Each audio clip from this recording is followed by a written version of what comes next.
Sekarang kita masuk ke definisi dan pengertian kompensasi dalam konteks claim the legal ladder. Sebelumnya apa sih claim the legal ladder? Nah, claim the legal ladder artinya memastikan kebijakan kompensasi di suatu perusahaan mengikuti hukum ketenagakerjaan yang berlaku. Nah, hal ini bukan hanya untuk menjaga atau menghindari denda ya, tapi juga untuk menjaga hubungan dengan karyawan. Karena kalau kebijakan kompensasi di suatu perusahaan itu tidak adil atau melanggar hukum, itu bisa merusak moral karyawan dan juga bisa menciptakan masalah hukum yang mahal loh. Misalnya, kalian pernah dengar cerita nggak? Kayak perusahaan yang bayar upah di bawah upah minimum provinsi atau UMP. Atau mungkin kalian sendiri yang ngalamin. Nah, hal-hal kayak gitu bisa jadi masalah besar loh. Karena perusahaan harus membayar gaji dan tunjangan sesuai UMP yang sudah ditetapkan di setiap daerah. Sekarang kita masuk ke teori dan konsep terkait. Nah, di sini ada 3 teori. Yang pertama ada teori upah efisiensi, yang mana teori ini mengusulkan bahwa membayar upah di atas tingkat pasar bisa meningkatkan produktivitas karyawan, mengurangi turnover, dan menghindari risiko hukum. Selanjutnya ada teori keadilan, yang mana jika ada karyawan yang merasa upah dan tunjangan mereka tidak adil dibandingkan rekan kerja yang lain atau standar industri, mereka akan mengalami demotivasi. Dan teori yang terakhir ada teori ekonomi institusional, yang mana teori ini menekankan bahwa pasar tenaga kerja tidak hanya dipengaruhi oleh pasar, tetapi juga oleh aturan dan norma sosial. Nah, sekarang kita masuk ke contoh penerapan dalam dunia nyata atau studi kasus di Indonesia. Yang pertama ada kasus upah minimum di Jakarta. Nah, kalian tahu nggak sih UMP di Jakarta tahun 2024 itu udah lebih dari 5 juta. Nah, gimana coba kalau perusahaan kalian belum nerapin itu? Itu bisa jadi kasus tahu. Misalnya, ada beberapa perusahaan di manufaktur di Jakarta dilaporkan karena memberikan upah di bawah UMP, yang akhirnya mengakibatkan denda besar dan menurunkan moral karyawan. Nah, selain kasus UMP, ada juga kasus PHK massal di Bandung pada tahun 2023. Nah, dalam kasus ini, di sebuah perusahaan tekstil di Bandung, karyawan itu menggugat perusahaan karena pesangon yang diberikan perusahaan itu tidak sesuai dengan aturan Undang-Undang Cipta Kerja. Kita masuk ke pembahasan berikutnya tentang dampak kebijakan kompensasi terhadap karyawan dan organisasi. Bayangkan kamu adalah seorang karyawan di sebuah perusahaan atau organisasi dengan kebijakan kompensasi yang adil terhadap seluruh karyawannya. Kira-kira kamu bakal ngerasain apa? Yang pertama, karyawan akan merasa puas dan termotivasi untuk memberikan yang terbaik bagi perusahaan atau organisasi tersebut. Kenapa? Karena perusahaan sudah memberikan kompensasi yang setimpal yang mengakibatkan loyalitas karyawan semakin meningkat, kinerjanya semakin meningkat, dan semakin semangat untuk memberikan yang terbaik untuk perusahaan. Dilihat dari apa? Dilihat dari tercapainya KPI, kemudian terpenuhinya seluruh target. Menarik bukan? Terus yang kedua apa ya? Yang kedua, karyawan akan merasa mendapatkan keamanan hukum dan perlindungan. Kenapa demikian? Karena kompensasi yang setimpal dengan job desk ataupun pekerjaan karyawan akan membuat mereka merasa terlindungi. Contohnya ketika mereka lembur bekerja, mereka mendapatkan uang lembur. Kemudian ketika mereka sakit, mereka diberikan fasilitas BPJS, baik BPJS Kesehatan ataupun BPJS Ketenagakerjaan. Hal tersebut membuat karyawan semakin senang, merasa terlindungi, dan merasa aman. Kemudian dampaknya apa nih bagi organisasi? Kira-kira apa ya? Organisasi yang menerapkan kebijakan kompensasi yang adil akan mendapatkan banyak hal. Salah satunya adalah yang pertama, reputasi dan kepercayaan publik. Sehingga apa? Sehingga perusahaan dapat merekrut talenta-talenta baru dan mempertahankan karyawan-karyawan yang memiliki etos kerja yang baik dan memiliki skill yang baik untuk perusahaan semakin maju. Kemudian yang kedua, organisasi itu akan jauh lebih efisien secara operasional. Kenapa? Karena Perusahaan tidak perlu membayar denda ketika karyawan tersebut melaporkan adanya ketidakadilan dalam pemberian kompensasi yang tidak sesuai dengan undang-undang. Nah, jadi perusahaan dapat reputasi yang baik, kemudian efisien, dapat merekrut karyawan-karyawan yang baik, dan tentunya mempertahankan karyawan-karyawan yang berprestasi. Kita masuk ke pembahasan berikutnya tentang upah kerja dan jam minimum. Kalau misalkan kita kenal di negara-negara lain, mereka memiliki sistem penggajian jam kerja yang sudah sesuai dengan aturan di sana. Nah, gimana kalau misalkan di Indonesia? Di Indonesia itu sudah diatur di dalam Undang-Undang Nomor 13 Tahun 2003 tentang jam kerja maksimal, yaitu 40 jam per minggu, dan karyawan yang lembur itu harus diberikan kompensasi. Kalau di Kalimantan Selatan, upah minimumnya berapa ya? Boleh komen di kolom komentar ya. Menurut kamu, kalau misalkan karyawan tidak diberikan kompensasi ketika lembur, masuknya melanggar aturan atau tidak ya? Tapi kan realitanya banyak yang gitu. Gimana nih pendapatmu? Yuk, komen di kolom komentar. Kita masuk ke pembahasan tentang diskriminasi dalam kompensasi. Maksudnya apa ya? Gini.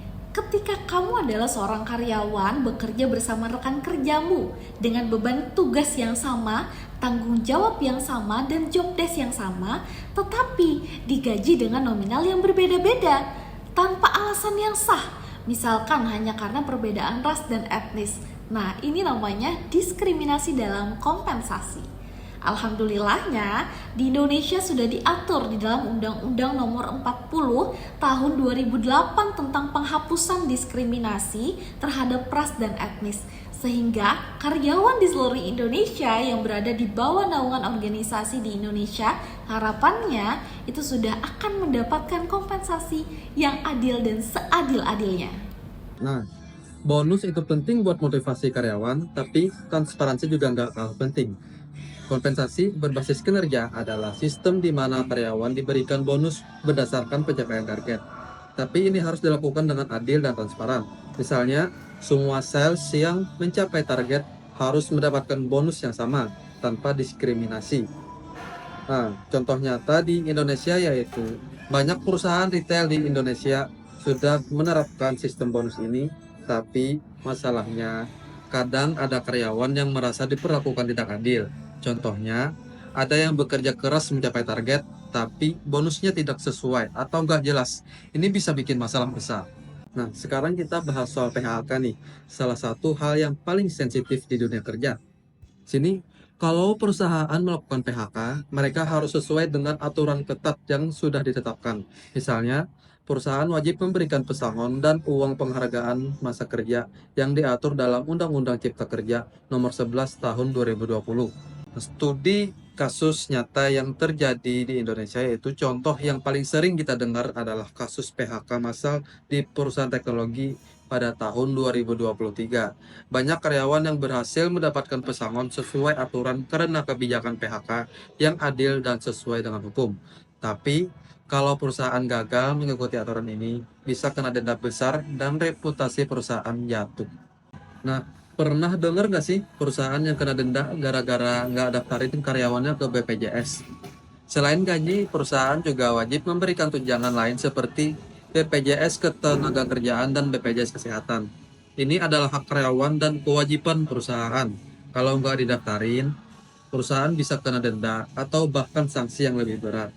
Contoh nyata yang terjadi yaitu pada tahun 2022, ada perusahaan retail besar yang kena denda besar karena nggak mendaftarkan karyawannya ke BPJS. Ini merupakan bukti bahwa regulasi soal BPJS harus benar-benar diikuti biar perusahaan aman dari masalah hukum.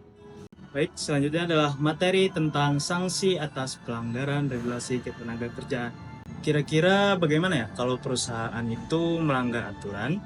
Ingat, jangan remehkan bahwasanya ketika perusahaan itu melanggar aturan, sanksinya bisa sangat berat. Sanksi yang diberikan pada perusahaan yang melanggar Undang-Undang Ketenagakerjaan bisa mulai dari denda administratif hingga pencabutan izin usaha. Misalnya, pelanggaran soal upah minimum dan jam kerja bisa mengakibatkan sanksi yang cukup berat. Berdasarkan UU Cipta Kerja dan UU Ketenagakerjaan, pelanggaran terhadap upah minimum atau jam kerja bisa menyebabkan sanksi yang berat. Studi kasus nyata pada tahun 2023, beberapa perusahaan manufaktur di Provinsi Jawa Barat dikenakan denda karena tidak membayar lembur sesuai aturan. Ini adalah contoh nyata bagaimana pelanggaran kecil bisa membawa dampak besar bagi perusahaan. Setelah mengetahui sanksi atas pelanggaran regulasi ketenagakerjaan, selanjutnya adalah implementasi yang etis dan transparan. Selain mematuhi hukum, penting bagi perusahaan untuk menjalankan kebijakan kompensasi secara etis dan transparan. Transparansi sangat penting untuk menjaga kepercayaan karyawan. Di Indonesia, masih ada masalah dengan kurangnya transparansi dalam kebijakan kompensasi di beberapa sektor.